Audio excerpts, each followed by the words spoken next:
How loud am I speaking to you? Well, that kind of depends on the kind of speakers that you have. We're all in quarantine nowadays. But if I was in the same room as you, I'd be speaking to you in about a 60 to 70 decibel range. This chart here from Temple University explains just how loud things are compared to their decibel range. 60 decibels is about your normal conversation. If you were to double that, you have 70 decibels.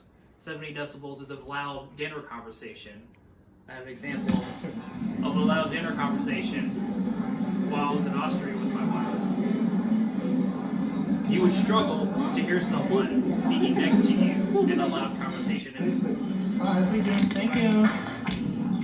If you were to double that, you would get to 80 decibels. 80 decibels is about the sound level of a running garbage disposal.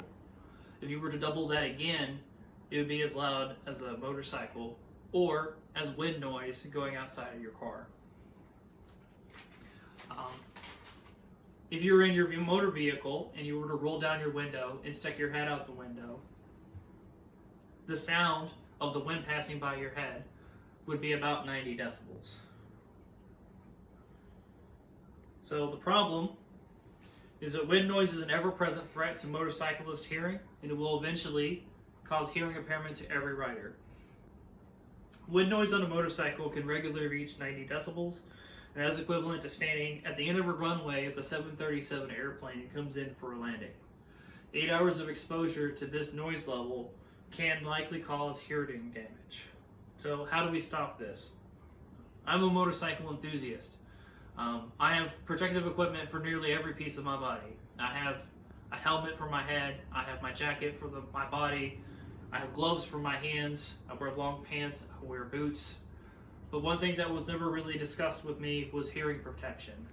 On a normal drive, wind noise outside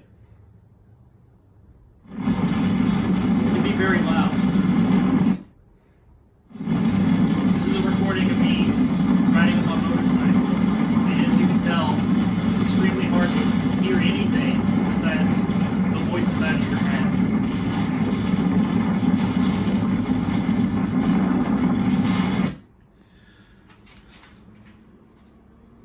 And the hearing protection is probably the most underappreciated piece of gear that I have. When I first started riding, my hearing experience was atrocious. I had a very cheap helmet, and I had no earplugs. Like, when riding, all I could hear was the sound of the wind outside of my helmet. When I asked others around me about this quote-unquote problem that I had, they just kind of laughed at me and told me that, like, we just deal with it. You just gotta tough it out. Of course, they all wore like half helmets and headphones to try to just drown it out with music, which is exceedingly counterproductive. You're just using more loud noise to drown out loud noises. So I realized that I needed earplugs. 10 years ago, there were no earplugs like this on the market. The only earplugs you could find were foamy standard earplugs, the foamy earplugs. But these are the symphony earplugs that I have now. These earplugs are designed for like a concert hall, and they allow low decibel ranges in, and they attenuate higher decibel sounds. Their effective reduction is about 21 decibels, so the 90 decibel wind noise is reduced to about 70 decibels. I am not alone in identifying that there is a problem here. Researchers around the world have studied the hazards of exposure to excessive noise levels. One study by a university in Poland, which is where these pictures come from, studied the vibration and noise that a standard driver on a motorcycle has to endure over their ride. Based on their evidence, it's clear to see that the noise levels can regularly exceed 90 decibels based on speed and gear ratio. Here you have kilometers per hour at the bottom and decibel range at the top, and here at the peak in 4th or 5th gear, it's almost 120 decibels when driving at 110 kilometers per hour, so roughly 60 miles per hour. A second study from Britain concluded that hearing impairment does occur from excessive exposure, and that modern helmets offer very poor low frequency sound attenuation, and also demonstrated a phenomenon of resonance at 250 hertz. The source of this vibration was proved to be from a turbulent boundary layer from the wind striking the helmet. This vibration against the outside of the helmet shell causes a sound energy focused between 250 and 500 hertz. So what do we do?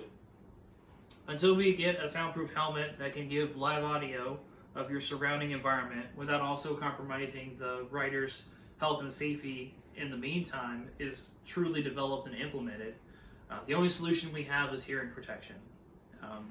This hearing protection needs to be frequently worn and adjusted to each user. This problem affects approximately 8% of the driving population here in California, and in a world with an ever-increasing noise pollution, may become a daily need for everybody. So, while earplugs work, even if adjusting them in your helmet is a pain or if they pop out from the vibration of your ride, their benefits outweigh the inconvenience of not having them. Without hearing protection, every motorcyclist will develop a hearing loss. Maybe in the future, hearing protection can be developed to be adjustable and multifaceted in order to work seamlessly throughout our daily lives. So, in conclusion, the problem of wind noise as a threat to hearing can be solved by using earplugs. They are a current solution to a real problem to the health of motorcyclists, but improvements to helmets are ultimately what is needed to solve this problem. In the meantime, everyone should get their hearing tested, get good fitting earplugs, and ride safe.